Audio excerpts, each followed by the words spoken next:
Chapter 1. Principles of Management. Question 6. Attempt the following. 5 marks each. 1. Explain in detail any 5 Henry Fayol's principles of management, given by Henry Fayol. Answer. Principle is defined as a fundamental truth or proposition that serves as the foundation for a system of belief or behavior, or for a chain of reasoning. Management principles provide guidelines to manager to conduct all organizational activities on specific basis. 1. Principle of division of work. According to this principle, the whole work should be divided into different kinds, such as technical, financial, commercial, accounting, security operation, and managerial. Each such part should be assigned to one person, according to capability, qualification and experience, instead of assigning the whole job to a single person.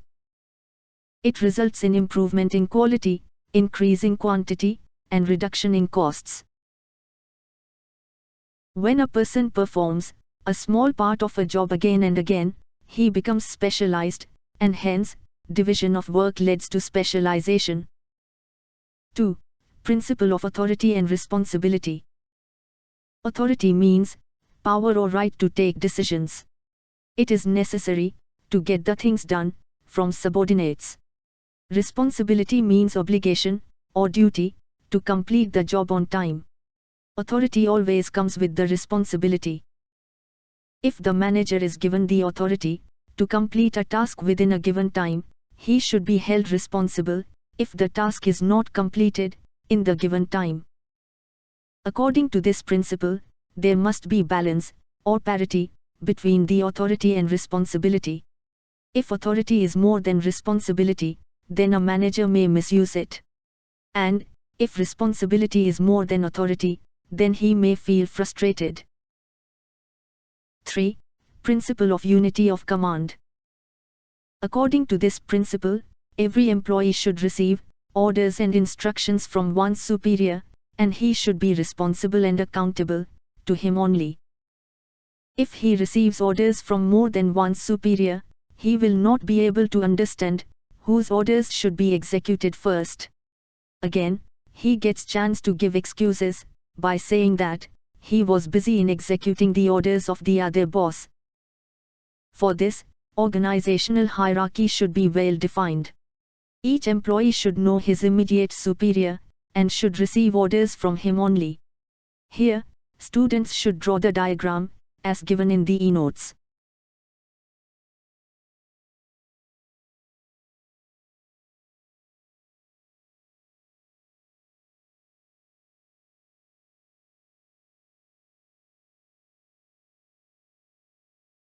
Four.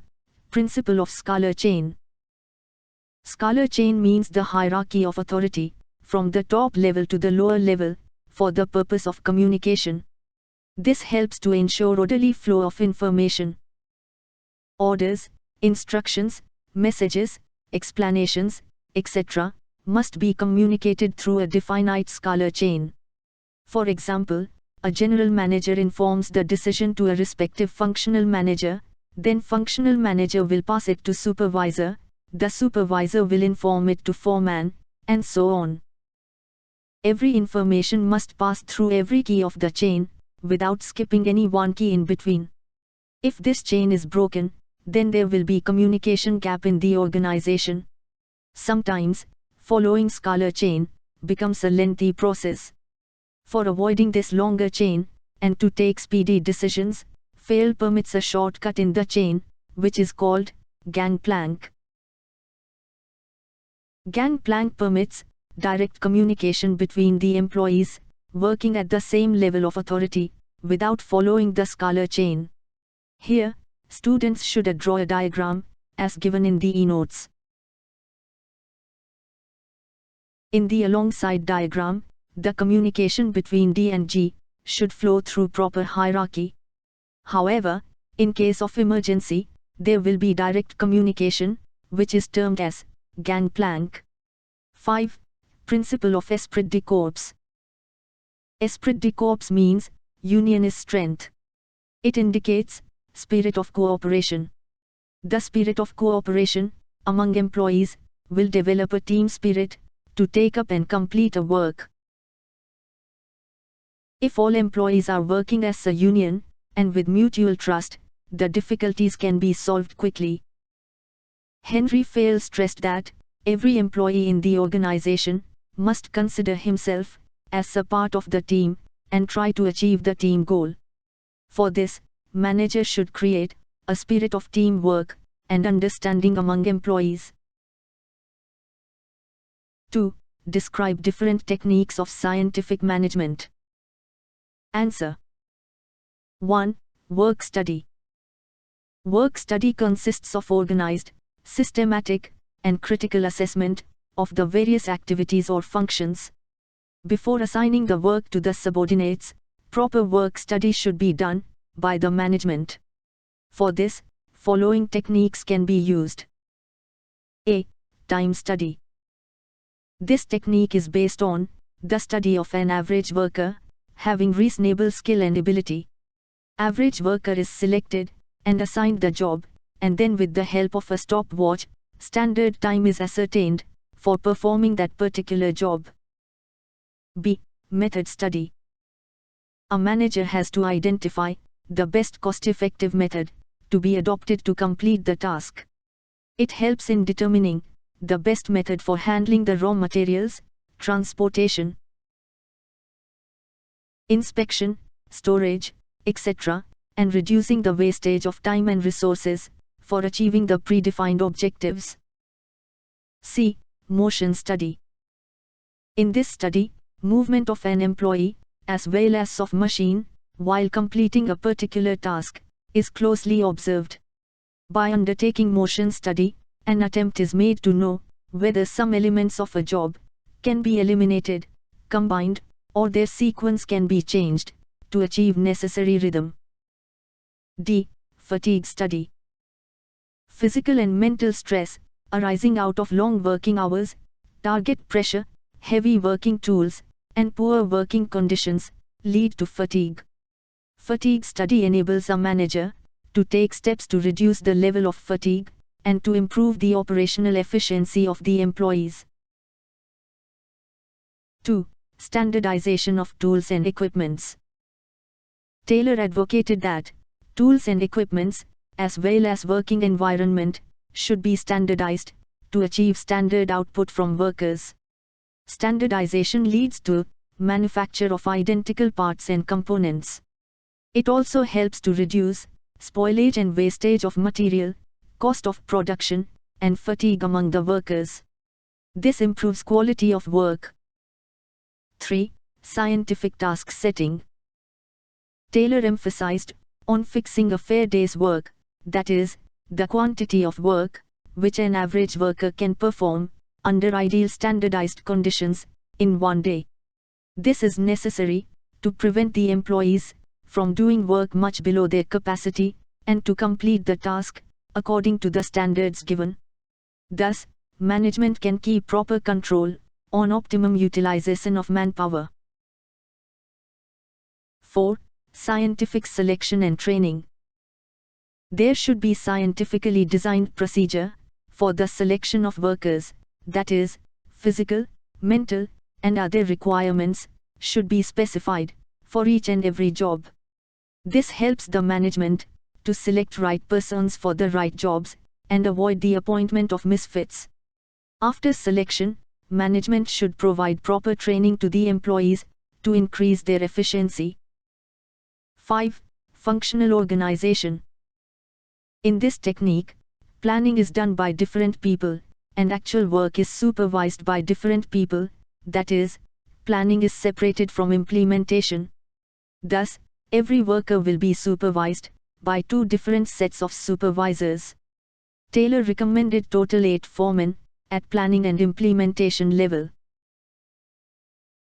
6. Differential piece rate wage plan. This technique of wage payment is based on efficiency of worker.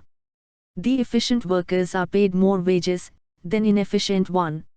On the other hand, If an employee is performing below the standard, is paid wages at lower rate than prevailing rate, that is, worker is penalized for his inefficiency.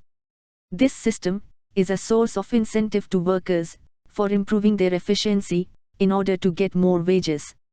It also encourages inefficient workers to improve their performance and achieve their standards. 3. Elaborate principles of scientific management. Answer. Scientific management consists of knowing what you, that is, management, want men to do exactly, and seeing it that they do it in the best and the cheapest manner. Taylor's approach towards management is termed as scientific management, and he is known as the father of scientific management. 1. Science, not rule of thumb. Rule of thumb decisions are based on personal judgments of the manager. For increasing organizational efficiency, the rule of thumb method should be substituted by scientific analysis of work method. This principle suggests that work assigned to any employee should be observed, analyzed with respect to each and every element and part and time involved in it. Standard required time and standard output should be defined by the manager, which will help in saving time and human energy and will result into expected standard output. Taylor suggested that even a small production activity, like loading iron sheets into box card, can be scientifically planned. 2. Harmony, not discord. According to this principle, there should be harmony, that is, coordination, between the employees and management. This will minimize conflicts between them. For creating healthy work environment, for achieving the desired goals, there should be perfect understanding between employees and management. Organizations should think about maximum prosperity of employees also. 3. Mental revolution. Employees and management should have a complete change of outlook towards their mutual relation and work effort. Both should realize that they are equally important in the organization. It requires that management should create suitable working conditions and solve all problems scientifically. Similarly, workers should attend their jobs with utmost attention, devotion, and carefulness. They should not waste the resources of enterprise. This will increase productivity and profits. 4. Cooperation, not individualism. This principle emphasizes on mutual cooperation between employees and management. It is only through cooperation that the goals of the enterprise can be achieved efficiently. Employees should be treated as an integral part of organization, and management should always consider the suggestions given by employees in decision making. Employees should also resist themselves from making unnecessary demands from management and going on strikes. 5. Division of responsibility. Along with division of work, there should also be proper division of responsibilities between the managers and employees. The top and middle level management should assume the responsibility of major planning, whereas employees should be concerned with execution of task. Thus, planning is to be separated from execution. For proper execution, managers should always help, encourage, and guide the employees. It helps for best performances of managers, as well as employees. 6. Development of employer and employees, for greater efficiency and maximum prosperity. The aim of scientific management is to see maximum prosperity for employer and employees. For this, management should provide training and development programs to the employees wherever required. This will improve their skills and capabilities. Each employee should be given proper opportunity to attain greater efficiency. Maximum output and optimum utilization of resources will bring higher profits for the employer and better wages for the workers. 4. Explain nature of principles of management. Answer. Management principles focus on best coordination between superiors, subordinates, and all the members of organization. They insist on improving the efficiency of organization in terms of profit. Management principles has the following nature. 1. Universal application. Management principles are universal in nature. They are applicable to all types of organizations and all levels of management, irrespective of the type, size, or nature of the organization. Their results may vary, and their application may be modified, but they are suitable for all kinds of organizations. 2. General guidelines. Management principles provide general guidelines to managers in tackling the organizational situations and solving organizational problems. Management principles are situational in nature, as their applicability depends upon situation, size, and nature of organization. For example, as per the principle of fair remuneration, the term fair may vary as per the nature, size, and financial position of the organization. 3. Formed by practice and experiments. Management principles are not developed overnight, but they are developed gradually, with thorough research work. They are developed on the basis of systematic observations and experiments. The results of such experiments have been evolved as principles, which are now practiced in various organizations. 4. Flexibility. Management principles are flexible in nature, that is, they can be modified or changed according to the situation. Business situations keep on changing, and hence, managers can adjust or modify management principles according to the needs of business.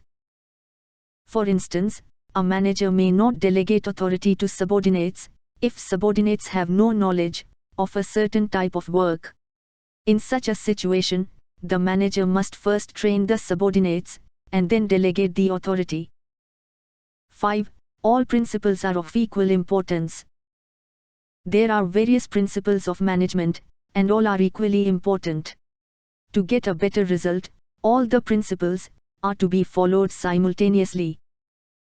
If any specific principle is focused more, and others are not followed, the working of the organization may be affected. As management principles are the principles of social science, their nature is not absolute, like pure sciences, that is, chemistry, mathematics, etc. 6. Behavioral in nature. Management is a teamwork and group activity. Management principles aim at influencing individual efforts and directing them to maximization of profit. Management principles are directed towards regulating human behavior so that people give their best to the organization. 7. Cause and effect relationship. Management principles indicate cause and effect relationship. Each principle has a definite effect on the efficiency of employees. Management principles are the base for taking decisions in an organization. For example, payment of good wages and incentives helps in increasing the output of workers. Similarly, effective advertisement increases the sales of a product.